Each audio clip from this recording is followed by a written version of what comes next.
बाळा, आमचीच आठवण काढत होतास ना, त्यामुळेच तर आम्ही प्रकट झालो. अरे मायबाप मानतोस ना आम्हाला, मग तुला पैशांची गरज असताना सांगायचं ना. कोणापुढेही हात पसरू नकोस.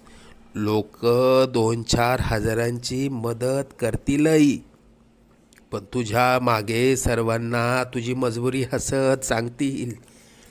आता तुला कोणापुढे हात पसरण्याची वेळच येणार नाही.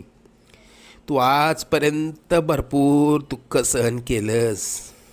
लवकरच तुझ्या रडक्या भाग्यात सुखाचे दिवस येतील. तुझ्या मनात असलेली इच्छा पूर्ण होऊन अक्कलकोटला पेढे घेऊन येणं होईल.